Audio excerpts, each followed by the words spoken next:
โมตัสสะภะคะวะโตอะระหะโตสัมมาสัมพุทธัสสะนะโมตัสสะภะคะวะโตอะระหะโตสัมมาสัมพุทธัสสะนะโมตัสสะภะคะวะโตอะระหะโตสัมมาสัมพุทธัสสะพุทธังธัมมังสังฆังนะมัสสามิ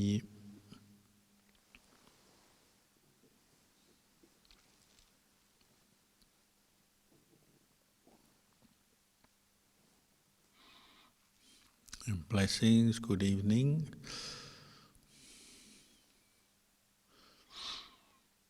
When our teacher, Lumpur passed away,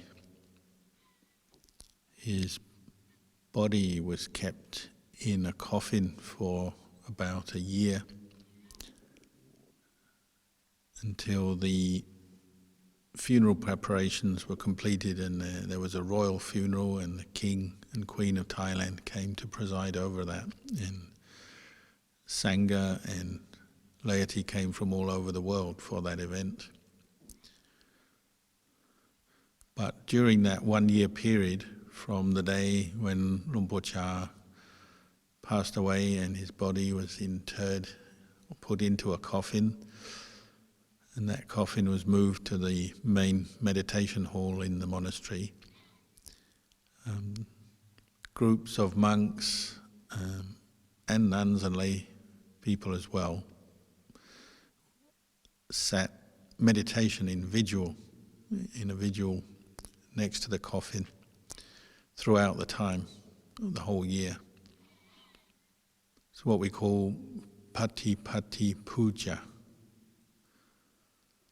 Pati means practice, puja means act of worship or veneration of that which is worthy of veneration. So Lumpur Cha's students all believed he was an enlightened arahant, a monk who had practiced and completely removed greed, anger and delusion or mental defilements from his consciousness. His consciousness or his citta was completely pure, free from suffering. So somebody who is worthy of worship or veneration. And so partly out of gratitude and partly out of respect and wishing to put his teachings and instructions into practice, then groups of monks would meditate through the day and the night next to his coffin. We also practice what we call Buddha Puja. And if you ever stay in a Buddhist monastery, then you'll hear this term puja all the time. We have a morning and evening puja, so where the monastic community comes together to recite verses in praise of Buddha Dhamma Sangha, or teachings, suttas, and verses reflecting the teachings of the Buddha. But also meditate partly as an offering to the Buddha as a teacher. So we meditate in front of the Buddha statue. So behind me there's a Buddha statue. And we might, as part of our puja, we meditate, say for an hour or so, we chant or recite reflections and teachings. We bow. People also, they do things like offer flowers, candles, incense to the Buddha statue as puja. So this is very much at the center of Buddhist ritual. People do pujas in their homes, in the monastery, at chetias, stupas, and so on. For those brought up Buddhist, that's a very normal thing. But the important thing is this practice of puja, both to honor the teacher, but also to express gratitude to the teacher and put that gratitude into practice, because that would be what we assume the Buddha would encourage. Because he did once say that out of the different kinds of puja, if you divide puja into two different kinds, the main ones are amisa puja, making material offerings to the Buddha or the Sangha or a teacher, or patipati puja, actually putting the teachings into practice. It's patipati puja that the Buddha said he's more in favor of, he's more satisfied with and encouraged more. Because it's through patipati, through the practice, developing the qualities and the factors of the Noble Eightfold Path that's going to get somebody to the end of suffering, to realize the Four Noble Truths, free their mind from suffering.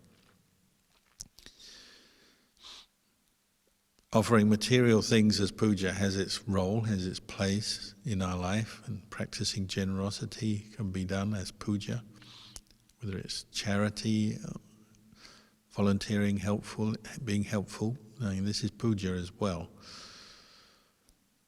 But it was really through developing sila, samadhi, panya that the Buddha said we'll bring our minds to be free from suffering. So that's the kind of puja he praised. And people will practice puja in many different ways. I remember once a contingent of Chinese monks came to Bangkok with the tooth relic that usually sits in a temple near Beijing. They'd been invited by the Thai Sangha to bring this tooth relic of the Buddha, one of his teeth that had been kept for hundreds of years in China. They brought it to display for a month in Bangkok at Buddha Monton. Is a kind of a Buddhist park where there's temple, university as well. And over that 1 month period, people queued up every day to practice Buddha puja, to chant, meditate, and pay respects to this tooth relic. You could hardly see it, so it's more for the the symbolic effect. The Buddha relic was sitting in a glass reliquary on display, but there were barriers, ropes around, so you couldn't go right up close to it. So most people couldn't really see the relic. They could see photos of it, and there was a display and a description about it, but they couldn't see it that close. But there was usually, I think it was 4 Chinese monks who all day and all night they'd be sitting in meditation. They took turns. I think there must have been several groups of monks, because they're literally sitting there for hours and hours and hours.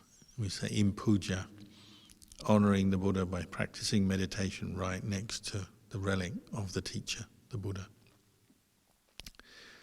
So both the relic had a great draw power for the population of Thailand, who have great faith in the Buddha and his teachings. So they queued up day and night, every day for that whole month.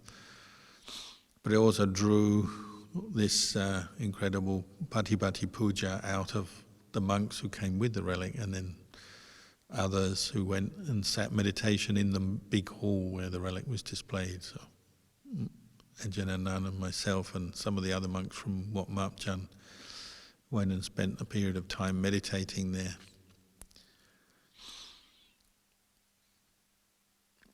So this idea of making your practice or even your life as puja in honor of the Buddha, out of gratitude to the Buddha, and putting his teachings into practice is one way that you can develop a lot of energy, gain strength of mind and patience in your practice.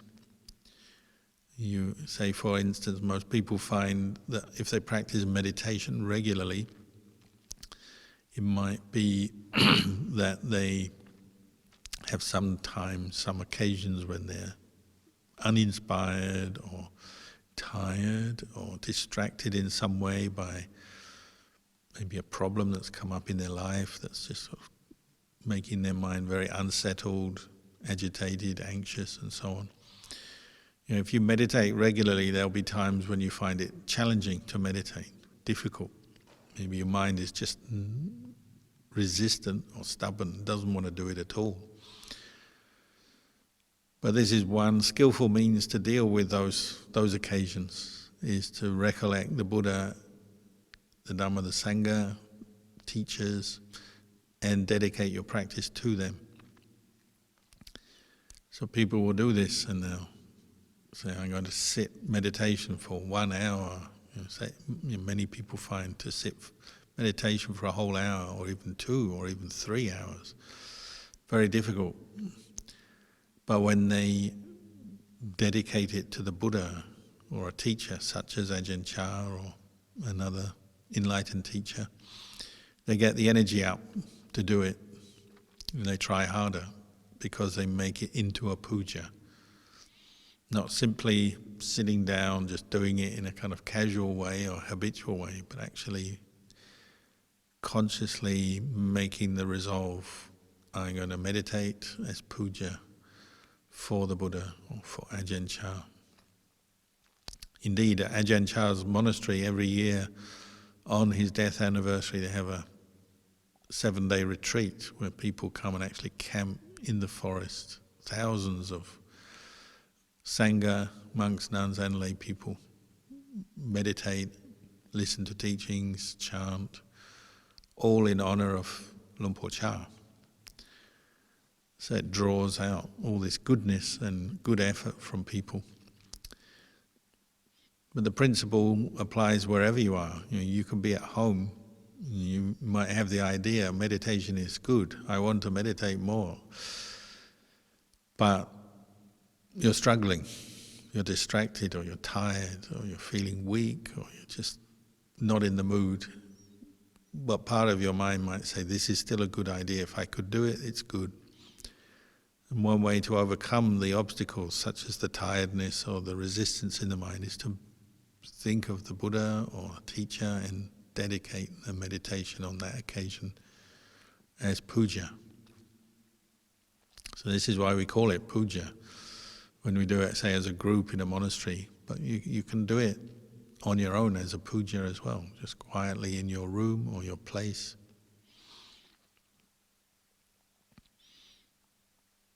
And in the beginning, it may be a kind of reluctant puja.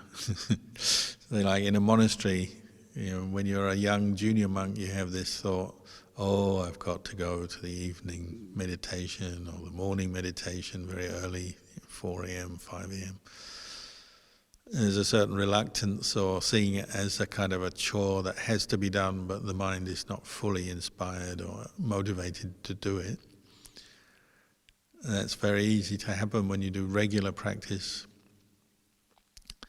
But over the years you might find that changes, and from seeing the practice of meditation or the puja as a chore, you might change and see it as something very valuable that you'd rather not miss if possible. And you may do your own pujas, of course, extra to that. In the monastic form we tend to do the minimum of group practice, and then you have time available to do your own individual practice. And you may do much more on your own, even in terms of time. But over the years, say for myself, and I think most other monks and nuns, you appreciate these pujas and the practice you've done, and it no longer is something that you see as a chore or something that's a burden or you don't really like. You actually appreciate it more and more and see that it's a very skillful means. Your whole attitude can turn around.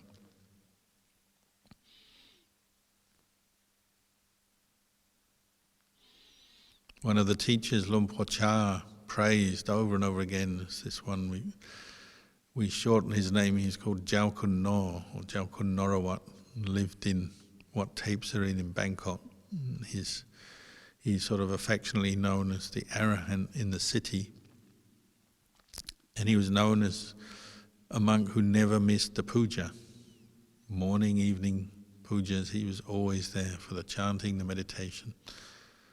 And on the full moon and new moon nights, he would often be sitting all night without moving, without going anywhere. Again, in puja, out of praise of Buddha, Dhamma, Sangha, in honor of the Buddha, the Dhamma, the Sangha. And he's just known as a monk who never missed the puja.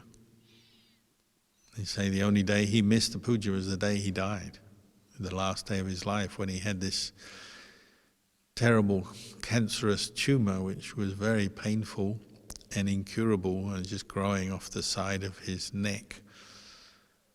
And it eventually killed him, but even when he was in great pain and very tired, he still always attended puja. Because when you use puja in this way, you're inclining your mind to something higher.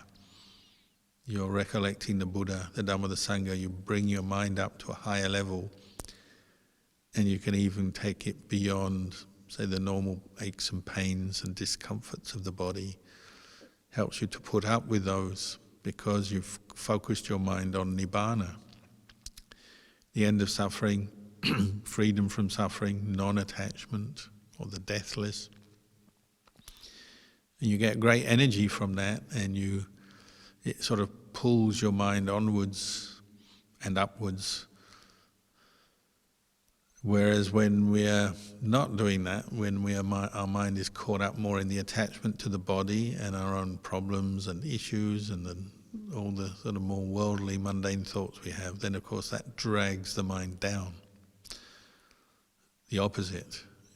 We move away from the mind of puja and honouring the Buddha or remembering the Buddha and go back to more normal concerns. Well, we don't get much energy from that, and it's hard to meditate when you're just always thinking of your problems and issues.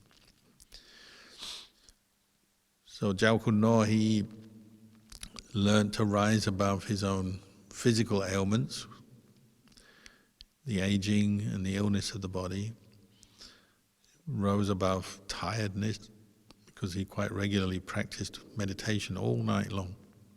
And he was just somebody who was very dedicated. And he said he made his whole practice into puja.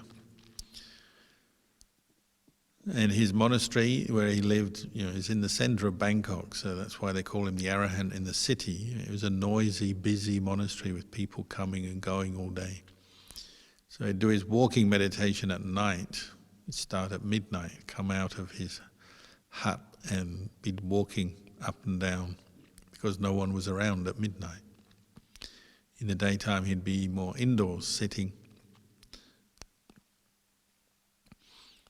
So he became enlightened in a very busy monastery, and his students also picked up this real dedication to the practice, never missing morning and evening meetings, practicing regularly, practicing meditation regularly, whether they felt like it or not, whether they felt inspired or not, energetic or not, in the best of health or not.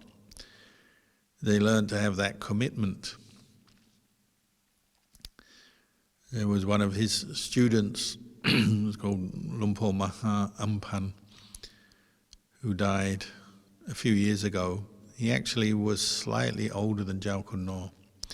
Jau Kun No died quite young, in his 60s, if I remember right, and many, many years ago. Lumpur Maha Ampan lived until he was about 90.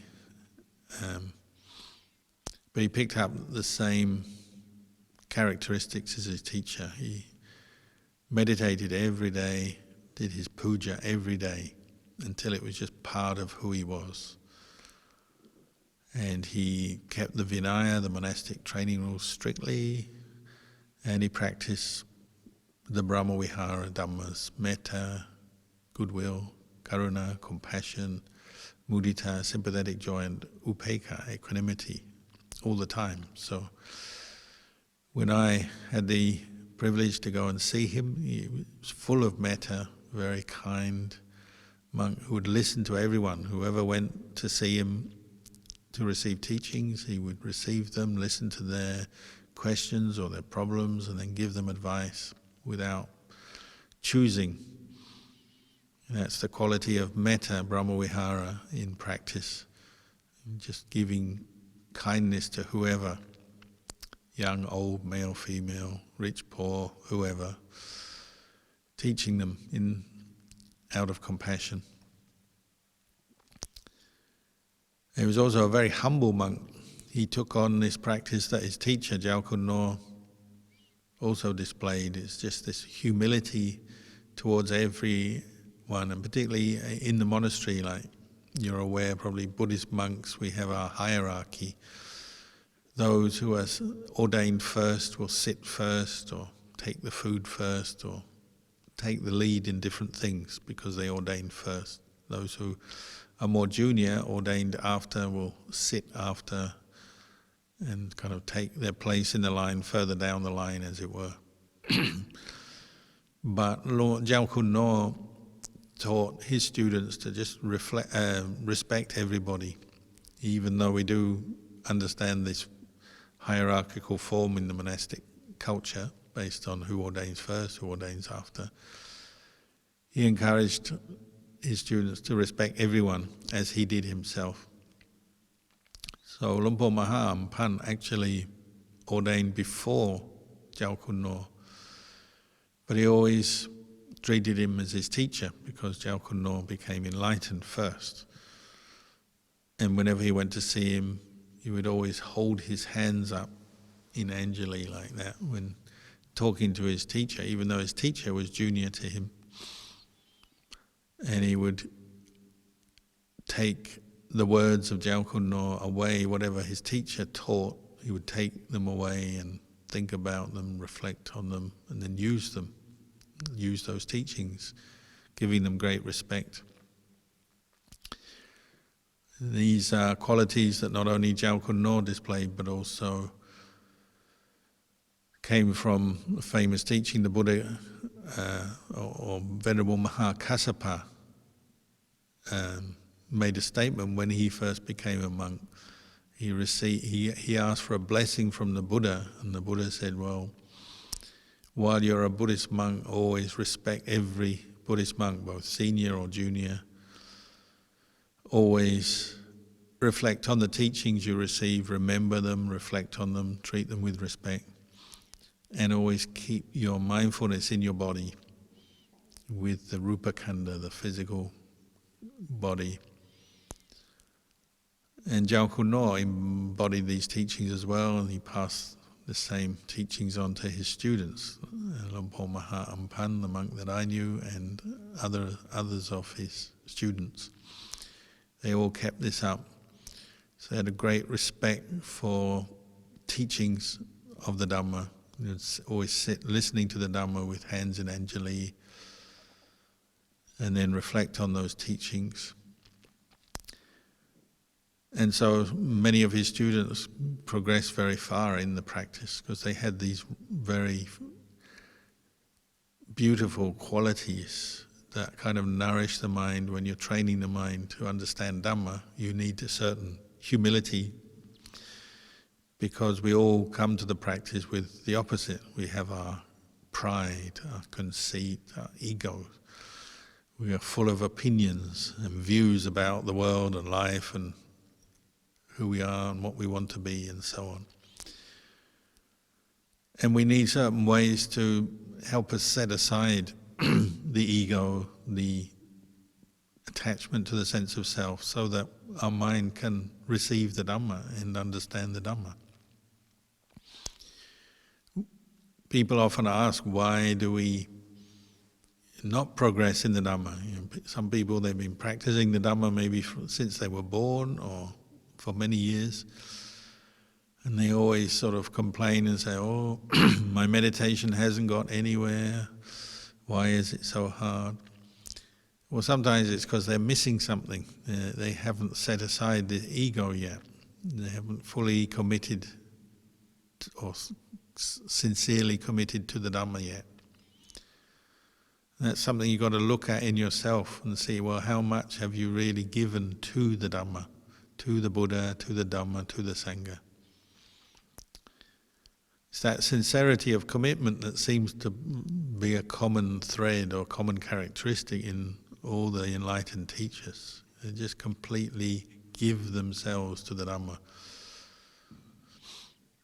Luang Por Chah used to say this as well. He gave himself to the Dhamma. He said he was willing to give up his life for the Dhamma. Because in those days, say when Luang Por Chah was a younger monk, he had to live in the forest, as so many of the forest monks did. In those days, they had very little material support. If they got ill, they didn't have much medical help. The food wasn't that great, very little comfort, just living in very simple dwellings, and often in forests that were still full of disease and wild animals, quite normal to encounter wild animals and so on. So they literally risked their life to practice the Dhamma, to find quiet places to meditate.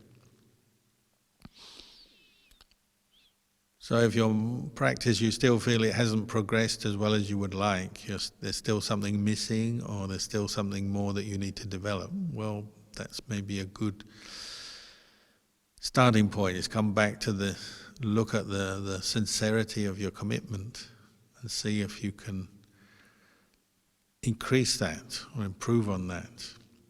And the practice of puja helps to develop that sort of constant or continuous commitment to the Buddha, Dhamma, Sangha, listening to the Dhamma, reflecting on it, reciting it with chanting, and then meditating over and over again.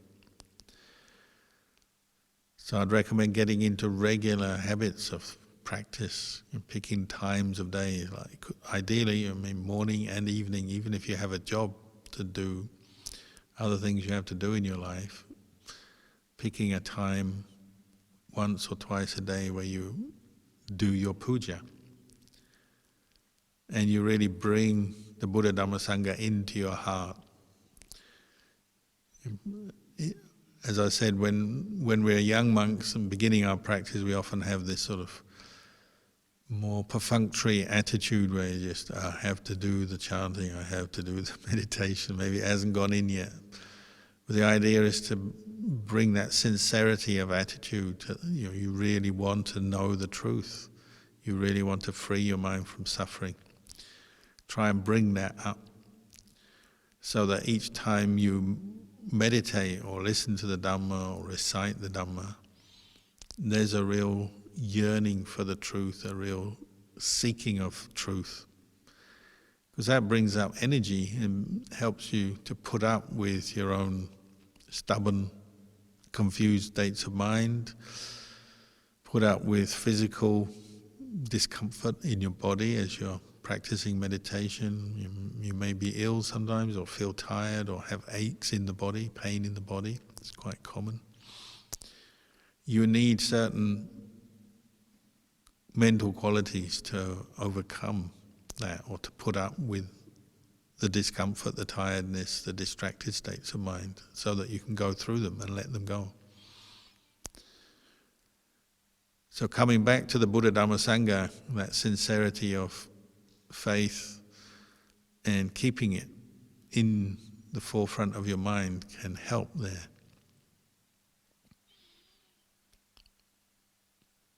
Over the years, as I said, I've seen in my own practice how when you have that true sincerity, respect for the Buddha, Dhamma, Sangha, you get a lot of energy from that over and over again. It's a source of energy, especially when you're encountering obstacles. I've seen it for lay people as well. When it's that sort of old adage, when the going gets tough, then the tough gets going. But where does the toughness or the patience and the resilience come from? Well, tends to come from that faith in the Buddha, Dhamma, Sangha, and that willingness and that interest to learn. Listening to the Dhamma regularly helps your mind to come back to the teachings and to notice the teachings in your experience. Because if you listen to the Dhamma, it's giving you the language and the structure in your thinking and your way of looking at the world, what we call right view, samma ditthi, so that you can look at your own experience in the course of the day as Dhamma. Like in light of the Four Noble Truths. We know what the Four Noble Truths are on paper because we've read them and heard them before, but actually seeing them and knowing them in your heart, in the course of your life, that's a different thing, isn't it? The first Noble Truth, dukkha, the Buddha said, is to be known and recognized for what it is. Because it's just our habit. When you experience a bit of dukkha, like say pain in your legs when you're meditating, restless, anxious states of mind, feelings of tiredness and so on. When you encounter a bit of dukkha, you tend to just react to it rather than know it as dukkha, rather than just knowing the nature of the world as to be bound up with dukkha.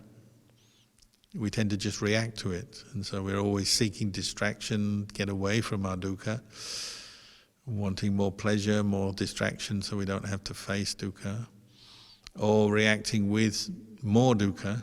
So you experience a bit of dukkha and then you get stressed by it, get angry, get frustrated by it, and you experience more dukkha from the original bit of dukkha, adds up, brings up more dukkha.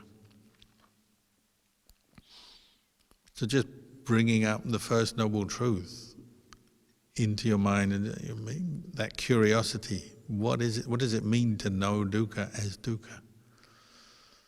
You have to pay attention, don't you? Say you're meditating and you have pain in your leg, or pain in your back, or some kind of feeling, unpleasant feeling in your body.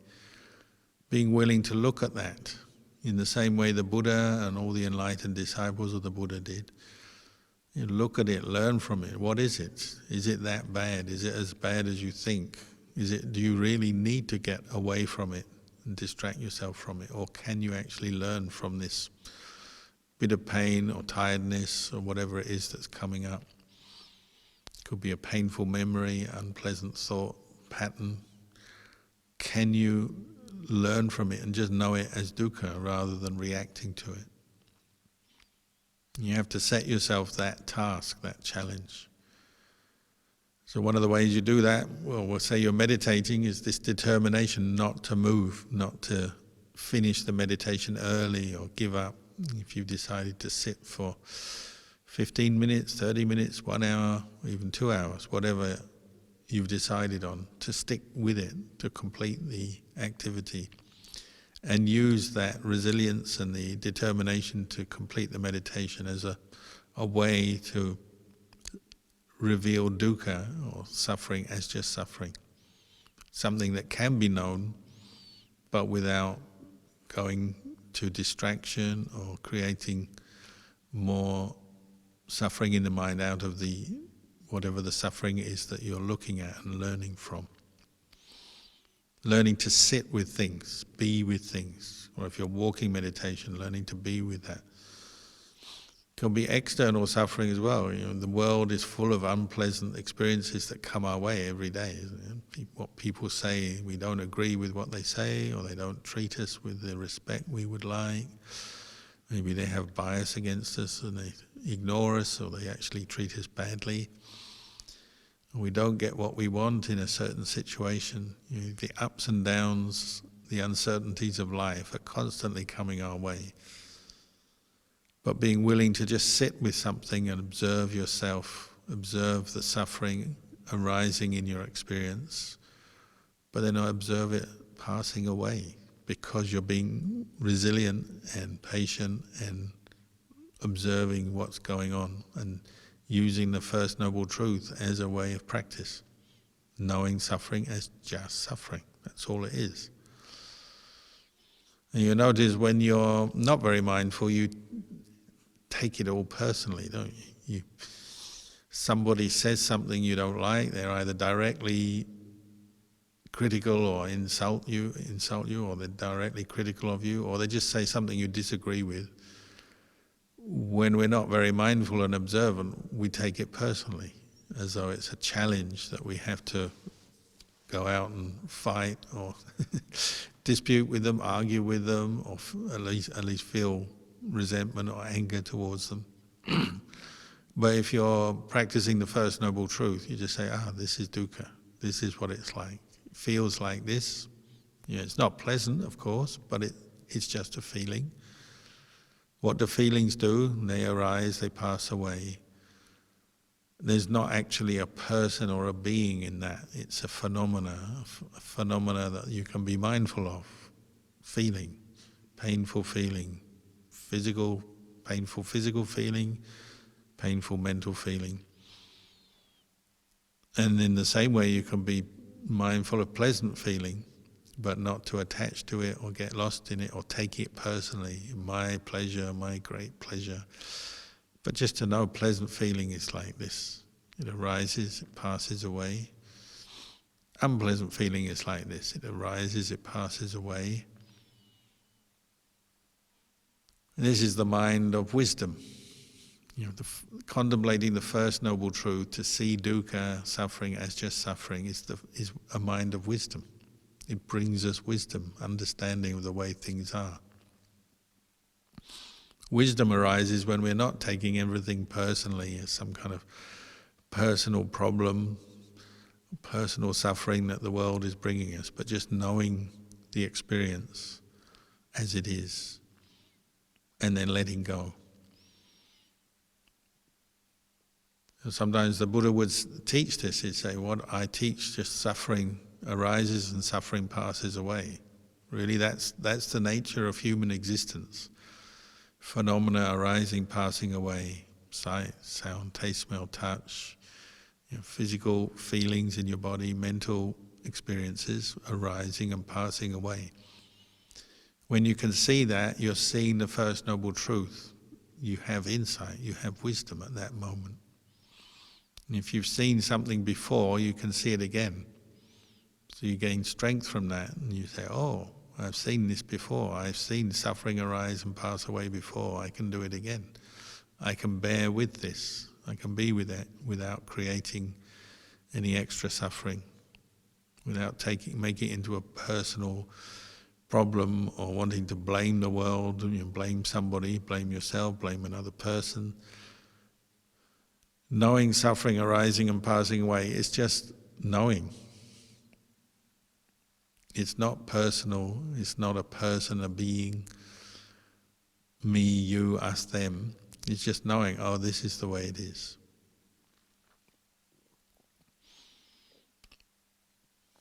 And so many people have had this insight over the centuries since the time of the Buddha. Once they've heard the Dhamma and they're putting it into practice, following the Buddha and getting their strength from the Buddha Dhamma Sangha, then they've had their insights into this. And often it's those very moments when you're facing some difficulty, some challenge, some pain, some unpleasant situation, that's the time when people gain their insight and understanding. It's often at those times that we're pushed to really use the Dhamma that we have heard and put it into practice.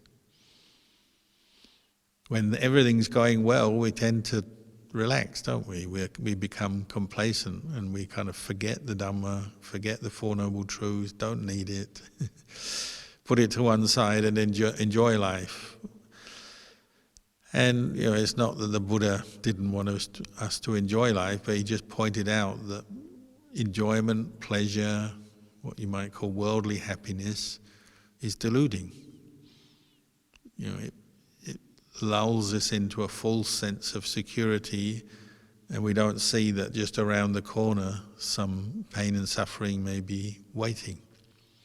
And so when the pain or suffering comes, when the change comes, we're not ready for it because we've been lulled into this complacency. So the Buddha encourages us to be heedful, not to be complacent, to be alert, to be mindful, to practice regularly, to do the puja regularly, because you never know when conditions will change, when you might fall ill. Anyone can fall ill any day. Accidents happen, illness comes, things go wrong at work, things go wrong with other people in our relationships, with work colleagues, family members. You never know, do you? But if you're training yourself, you're practicing, then you're ready to see dukkha as dukkha, see the First Noble Truth as the First Noble Truth. And dukkha is like this. That's the mind of wisdom. That's the wisdom that the Buddha passed on to us, or what we call right view. You're sitting in meditation and you have pain come up in your leg. Oh, dukkha is like this. We know it's not pleasant, but just knowing it with mindfulness and letting go, you're not creating a self, a person out of it. You're just knowing that phenomena as it is. You are realizing the First Noble Truth in that moment. That's progress, and your mind will let go and experience some cessation, nirodha, the Third Noble Truth. And it grows from that, doesn't it? The insight, the wisdom you develop in your practice makes your mind grow. You become a little bit smarter, more intelligent. You understand things better. Then you may appreciate the practice more. The pujas you've done, the chanting, the meditation, the Dhamma you've heard, you may appreciate it more because you realize that's where that which is really beneficial, real value comes from. It's where the way out of suffering comes, through the practice. The Buddha didn't teach the Four Noble Truths as just something to believe in. This is what non-Buddhists often misunderstand. They assume that Buddhists believe in certain things, like in other religious traditions or philosophical traditions. They assume you must believe something. But the Four Noble Truths are much more profound than that. They're not just a belief system, they're a way of training to look at experience and understand experience as it is, from a place of peace, equanimity. So the First Noble Truth is not simply to be believed. I mean, you can believe it as a theory to start with, but it's actually to be known through your experience by practicing. That's why we do meditate. We do sitting and walking meditation. We do have periods where we sit and listen to the Dhamma. The more you do that, the more you can see the Four Noble Truths in practice and know them rather than just believe in them. To know a painful feeling arise, pass away, that's insight into the Four Noble Truths right there. And it leaves its effect, its result with your mind. Your mind grows from that. It becomes brighter, more equanimous, more detached, creates less suffering. You just know, it's like that. When you have a bit of pain, this pain arises, it's there for a while, then it passes away. You have an unpleasant memory about your life, yourself in the past, your work, your family, your this, your that. It's just an unpleasant memory. Unpleasant memories arise and pass away. Pleasant memories arise and pass away. That's their nature. So if you cling to a pleasant memory, you're going to suffer because it will pass away and you'll miss it, you want it again. Unpleasant memories you cling to, you suffer with them because they're unpleasant. Memories are just memories, to be known, and really the nature of memory is dukkha, isn't it? It arises, it passes away. It can't bring you any lasting happiness because it's temporary, it's impermanent.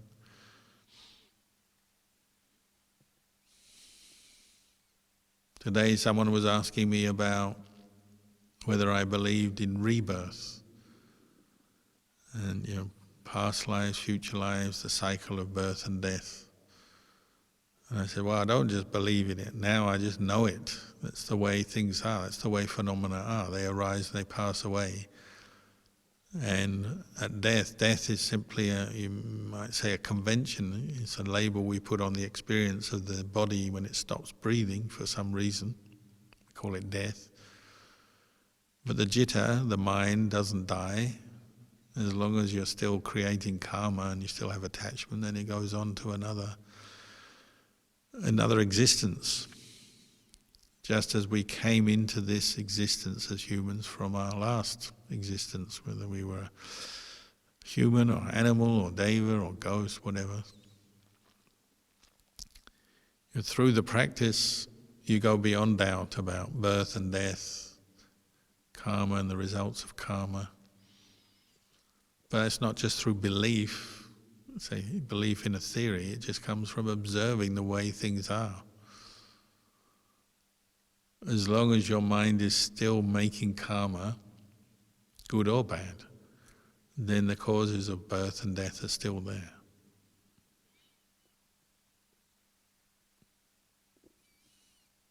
But as we practice mindfulness and investigate this, you're bringing your mind to stillness, you can see there's a possibility for the end of karma. You're seeing through the karma-making process, cause and result.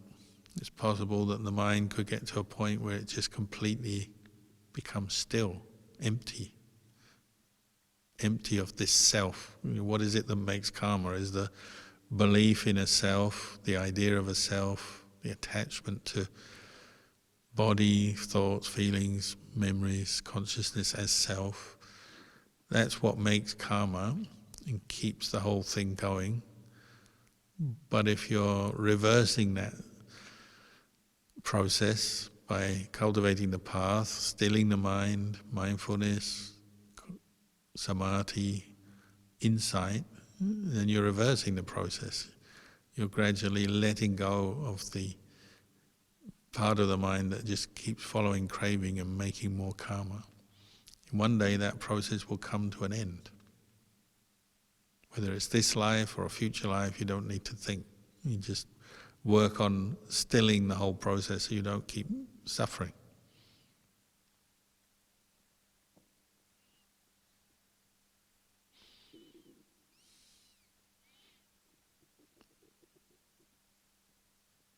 If you're like the arahants, like Ajahn Kalyano, that monk I was talking about earlier, you have no resistance. After a while you give up resisting the Dhamma, complaining about having to do meditation and chanting and keep precepts and follow the rules and the practices. Quite the opposite, you see those are actually your vehicle for bringing the mind to the deathless, the end of karma, the end of suffering. But in that process of sort of waking up to the truth, well, you have to put up with some dissatisfaction, so there'll be those times your mind complains, resists, doesn't want to practice. You have to put up with that, but teach yourself not to attach to it. It's just suffering. But it's not a person or a being. These are just mental states that arise due to their causes, the causes being delusion, attachment, lack of mindfulness, lack of awareness, lack of insight. Okay, you've had that as a past conditioning, but now you're bringing up the Dhamma to meet it. So you're changing the conditioning process in the mind. We say reversing the cycle of birth and death, bringing it down to zero. It's the true reverse cycle. Nowadays they sell the reverse cycle air conditioning units. You can have either heat or cold air. Well, this is reverse cycle as in ending suffering, cultivating insight into the Four Noble Truths and ending suffering, reversing the cycle.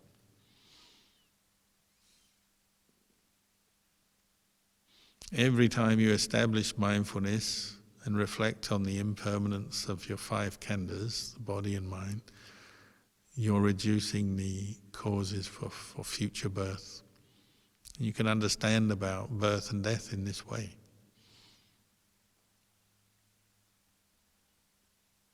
It'd be strange if you had to wait until you died, wait until you had died to know whether rebirth is true or not, whether karma and rebirth is true or not. It's far too far away. You don't know when that's going to happen. It could be tomorrow, it could be in 50 years. You don't know, do you? But you can prove it today by observing the mind, how it creates the causes for birth, by attaching to the thoughts and the memories and the feelings and the body, and letting go of that. You're seeing through birth and death in this very moment, in this very lifetime. You don't have to wait until you die to prove this.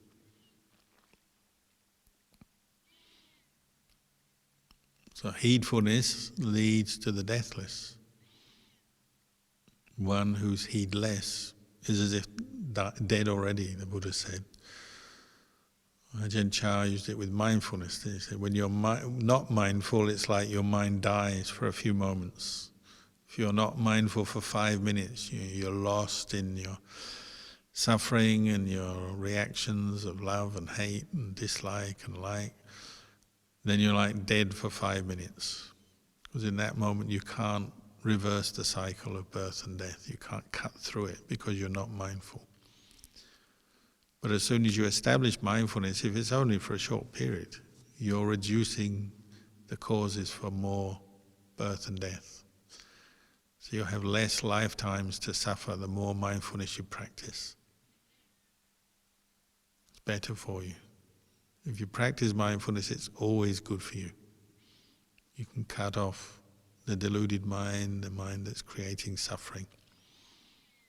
When we're not mindful, it's worse for us. We're worse off.